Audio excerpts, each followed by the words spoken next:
Talaga ba? Ang dami niya. OMG, nakakaloka. E, paano to? Hello mga besh! Mika here and welcome back to my channel! Nandito na tayo sa bagong bahay, kaso hindi pa siya super ready. In the process pa rin kami ng pagdiligpit, paglilinis, pag-furnish. Tapos na natin yung empty house tour, pero kapag ready na lahat and prepared na, tsaka na lang natin gagawin yung yung parang updated na house tour. Sa ngayon, katatapos ko lang mag-work and nandito ako ngayon sa namin dining room. Gusto ko sanang i-organize tong mga spices ko. So, binili ko to. Meron akong binili nung nandun pa kami sa apartment. Binili ko tong spice rack. Makikita nyo dun sa picture, ganyan siya. Bamboo siya na naka-shape na siyang ganyan. Tapos ilalagay mo yung racks, yung spices na meron ka. So, ganun ang gagawin natin ngayon. Bubuksan natin to, tapos ilalagay natin tong mga spices na meron ako. Bumili din ako nito. Chalk labels siya. So, meron siyang 328 printed spice. Mga pangalan siya ng mga spices na usually ginagamit natin. Naka-alphabetical siya. 328 na labels meron siya. Ang gagawin natin ngayon, lilabelan natin yung mga spices na meron tayo dito. Tapos, ilalagay natin siya dito sa jar. Tapos, tignan natin kung ano itsura. Na-excite ako. Samahan niyo ako, okay? Alright. So, feeling ko, ang una natin gawin is maglagay muna tayo ng labels sa mga spices. Meron ako ditong, ayan, makikita nyo. So, siya, mga bilog-bilog. Tapos, white yung letters. Sticker siya. Unahin ko tong meron ako ditong cayenne pepper. So, tanggalin natin. Okay, ganyan siya kalaki. Tapos, okay naman, matikit naman siya. Ito yung cayenne pepper ko na spice. Okay? Ididikit ko ngayon siya. Okay, tapos ilalagay natin siya dito. Sa takip. Ilagay ko na siya. Cayenne pepper. Baliktad nyo bang binabasa? Basta ayan. Yay! Meron na tayong number 1. Meron na tayong isa. Matagal ko na ito gusto gawin. Actually, binili ko to. Hindi pa namin nabibili yung bahay. Binili ko na siya. Hoping and praying na magagamit ko siya kapag nagkabahay na kami. Which is, nangyari naman. So, ngayon, nagagamit ko na siya. So far, yung bahay, okay naman. Nalinis na namin siya. Tapos, bumili kami ng mga furniture, mga shelves, ganyan. Hinihintay na lang namin yung mga shelves na dumating. Tapos, ikakabit na lang ni Adrian. Okay, meron na tayong pangalawa. Yung takip daw nito, medyo siya, malaki siya. Okay lang naman siya, di ba? Kahit na malaki. Sige. Okay na yan. Kung makikita nyo, iba-iba yung kulay ng takip. Kasi sa iba-ibang brand kasi yung binili ko. Okay lang yan. Hindi na natin kailangan pa talaga. Pare-pareho ng brand. Basta, iba-iba kasi yung brand yan eh. Pero ang mahalaga, napapangalanan natin sila and uniform yung pangalan. Check! Okay, tignan natin ito. Meron tayong cinnamon sticks. Ito, meron tayo cinnamon. Talaga, meron silang iba't ibang klase oh. Meron ng cinnamon na cassia, cinnamon Ceylon, tas meron cinnamon sugar, may cinnamon stick. So, kumpleto talaga siya. So, madami-dami itong gagawin natin. Pero ang rack na to, 18 lang ang kaya niyang ilagay. I have more than 18. So, tignan na lang natin kung paano natin siya ayusin. Pipiliin ko na lang yung mga talagang ginagamit ko na spices. Para available ka agad siya kung saan ko man ilalagay ito. Ang peg namin ngayon kasi dito sa bahay na nilipatan namin, ang peg namin na parang interior or motif. Kasi sa bawat bahay na tinitira namin, meron kaming parang motif, ganyan. Doon sa luma, doon sa apartment, ang ginawa ko doon is since malapit kami sa beach, yung datingan ng bahay, para siyang, paano ko ba siya tatawag? Hindi ko alam kung anong tawag doon sa, design. Basta more on white siya and then teal. So parang medyo Scandinavian ata yung ganung style. Parang beach house, ganyan. Ngayon, dito sa nalipatan namin bahay, bet kasi namin ni Adrian, matagal na namin talagang gusto yung i-achievein. Yung parang industrial. Industrial na hindi ko alam kung pwede mong sabihin may pagka-rustic din kasi parang very similar naman sila. Pero industrial in a sense na yung mga kagamitan namin ay may mga metal, tapos wood, and then a hint of zen. So, mga plants, green ba, mga ganyan. Hindi ko masyadong bet itong takip na to, yung yung green, kasi hindi siya flat. So, may part na kailangan ko talaga siyang idiin para dumikit siya kasi hindi flat yung pinakatakip niya, merong nakaangat. Unlike itong black, flat talaga siya. Meron din silang ngayon ko lang na-realize na meron silang mga walang sulat. So, kung gusto mo, kung meron kang spice na wala silang pangalan, pwede mong isulat. So, may iba lang yung niya, yung sulat niya, pero OMG, meron din sila nito. Hindi ko to alam ha. May mas malalaki sila para sa mga, let's say, mason jars, ganyan. May coffee, coconut, cornstarch, cornmeal, cocoa powder. Taray. Ganda siya. Sa Amazon ko lang ito nabili. Hindi ko na alam kung magkano. Pero sa Amazon ko lang siya binili. Okay, tignan natin. Meron tayo ditong paprika. Pero smoked paprika siya. So, tignan natin kung meron tayong option for that. Meron! Nakakaloka. Lagay natin to dito. Tapos, after nito, ilalagay na natin siya dito sa jar. Papakita ko sa inyo kung saan ko siya ilalagay. Let's take it slow. Where you go, I go too. And if you hit the bottom, I'm going down with you. Let's take it slow. Who cares where we gotta be? You know you'll have a good time wherever you're with me. Let's take it. Mga besh, last 4 na lang tayo. So far, lahat meron actually. And sobra-sobra pa. Kompleto talaga tong listahan nila ng spices. And meron talaga silang parang specific talaga. Kunyari, ground o kaya yung leaves, mga ganyan. Tarragon, dalawa na lang. Ang tarragon tsaka ang ginger na ground. Tapos after nyan, wait, hindi pa siya nabubuksan ever. So buksan muna natin to. Halatang hindi ginagamit to. Hindi ko alam kung bakit ako bumili. Okay, mga beshi wops.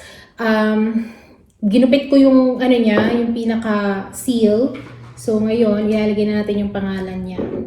Name tag, char. Yung label niya, Tarragon. And ang ating last na spice na lalagyan natin ng name tag. Mga besh, itatabi ko muna to para in the future, pag meron pa tayong mga additional spices sa ating spice family, meron tayong mga pangalang maibibigay sa kanila. So, ang gagawin natin ngayon is bubuksan naman natin itong nabili ko. Online ko din to binili. Actually, Amazon din ata. Bamboo 18 jar spice rack. Hindi ko pa siya nabubuksan. Hindi ko pa siya nakikita. So, ngayon pa lang. And samahan niyo ako. Sabay-sabay natin i-open ang ating kagiftan. Okay. What's this? So, meron siyang box. Ito. Tapos may mga pangalan ng spices. Hindi ako sigurado kung kasama yung spices. Talaga ba? Maluloka ako kapag may spices tong kasama. Kasi, hello, tignan nyo naman to. Ilan tong spices na nalagyan ko ng pangalan? Meron ata akong 20 plus dito. Tapos kung meron pang... naluloka ako. Meron na. Hala siya. Pero tignan nyo, may pangalan na sila. May pangalan sila. Ayan yung mga naka-display dito. Meron palang kasama. Crushed mint. May crushed mint pa. Okay, ang mga kasama is celery salt. Tapos, meron ako nito. Marjoram. Marjoram. So, meron ako niyan. Tapos may cilantro, may basil, may parsley, at saka crushed mint. Naloka ako kasi hindi ko alam na may kasamang spices. Hala, meron pa. 18 talaga sila. So, 1, 2, 3, 4, 5, 6. OMG. Lahat nung nandito, OMG. Nakakaloka. E, paano to? So, itong mga to, wala pala siyang paglalagyan. Ano ba yan? Nakakainis naman to. Akala ko kasi ano lang siya, yung rack. May kasama pa ng spices. Ano ba yan? Kailangan ko pa ata bumalik isa naman. Naloka ako talaga mga besh. Bakit may kasamang ganito?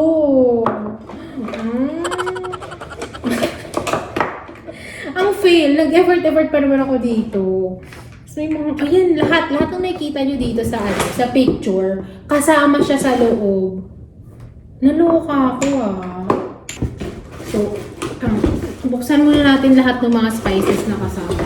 Ibenta ko na lang kaya itong spices na to. O kaya ipang regalo sa Christmas. Ang dami niya. Kasi for sure hindi ko muna to gagamitin Kasi ito mga bukas na. So, etong ibang spices, hindi ko siya gagamitin. Kasi ubusin muna natin itong bukas. Pang refill na lang to. Yun na lang gagawin natin. Sarado natin maigay. Hindi sarado yung iba. Pero sealed pa naman siya. Hala, naloka talaga. Hindi ako makamove on mga besh. So, nung binili ko to, ang akala ko kasi, yung pinaka-rack lang siya. Kasi di ba naman, usually, kapag may mga picture na ganyan, hindi naman kasama, di ba? So, ngayon ko lang na-realize na kasama pala lahat ng mga naka-display. As in, spice rack and spices ang kasama niya. Kompletos, recados. May pizza seasoning po. Yung iba kasi dito, meron na ako. Pero may mga iba rin na wala ako. Okay, yan na yun. Meron tayong 18 dito. 3, 6, 9, 12, 15, 18. Tapos, ito. Kaya pala sabi ko, bakit ang bigat? Nung pinaka-box. Pero ito lang yung rack. At magaan lang siya. OMG. So, ay, ayun naman pala. Hindi nagbabasa si Ateng. Tignan nyo. Nakalagay kasi dito, comes filled with premium spices. Free spice refills for 5 years? Huh? Libre daw ang spice refills for 5 years? Naloka ako, ha? Paano daw yun? Aaralin ko yun mamaya. Hello, kung libre yung refill. This is siya. Why not? Libre for 5 years? Diba? Sulit na sulit. Tignan natin siya. Pero huwag tayo mag-expect masyado. Baka lang yan, kalokohan. Pero kasama pa rin yung spices sa pagbili ko nito. Okay, tignan natin. Okay, binubuksan ko na ngayon yung niya, pinaka-rack niya. Spice rack. Na made siya, of bamboo. Okay. So, ito siya. Yan. Meron siya sa likod nito in case na gusto mo siyang isabit. Meron siya. Pero hindi ko naman muna siya isasabit ngayon. Iyaano ko lang siya. Nakatayo lang siyang ganyan. Okay. Ayan na siya. Mga besh. Okay? Dadali natin siya doon sa kusina. Pupunta na tayo sa kusina. Tapos maglalagay na tayo ng spices doon. Pero, tignan natin kung pwede natin siyang ayusin dito. Actually, pwede ko naman na siyang ilagay. Sige, maglagay na tayo ng spices. Sige, lagay muna tayo. I-alphabetical ba natin siya? Pwede rin. I-alphabetical natin siya. Alphabetically arranged. So, yan. Meron tayo dito. Ay, actually, pwede tayo maglagay dito sa taas. A. So, wala na akong ibang A, B na tayo, basil. A, B. Ganyan. Alphabetically arranged. Mga besh, meron na tayo. Nakumpleto ko na yung 18. Ito na siya, kung makikita nyo. Pero marami pa tayo ditong spices na walang bahay. So, hindi naman siya, diba, pangit. Maganda naman siya, kahit na iba-iba yung shape ng mga, bote. So, ilalagay natin siya ngayon sa kusina. Tapos, ang bala ko, since naka-fix lang naman siya sa against the dingding, against the wall, maglalagay pa tayo dito sa baba, no? Para Pwede pa naman gamitin yun yung spaces na yun, no? So, makalagay pa tayo ng mga 4 dyan para at least naman itong mga natira dito may bahay sila. Nandito na siya mga besh sa kusina. Nilagay ko siya against the wall. Medyo inusog natin siya dito para hindi niya natatakpan yung saksakan. Kita nyo? Ay, nakakaloka. Baligtad siya. Girl, bakit baligtad? Tingnan nyo naman to. Nandito siya. Ano ba yan? Uulitin ko na naman. Naluloka ako. Wait lang, ulitin natin ha. Kasi baligtad ko siyang nilagay. Andito to, nakalitaw yung sabitan. Dapat nakatalikod siyang ganun. So, wait lang. Ayusin natin siya. Ano ba yan? Ingot-ingot si ating. Ayan na siya, mga besh. Oh, ito, tama na yan ha. Tama na siya talaga. Wala nang halong katangahan. At kaetsusan at kaek-ekan. Perfect na siya. So, andito na sila. Ang ating mga spices with their names. And nilagay ko lang siya against the wall. And then, meron pa tayong pwedeng ilagay na 4 siguro dito. So, maglagay tayo, letter P. So, natapos tayo sa parsley. Punta nga tayo ngayon sa R. Hindi kasha.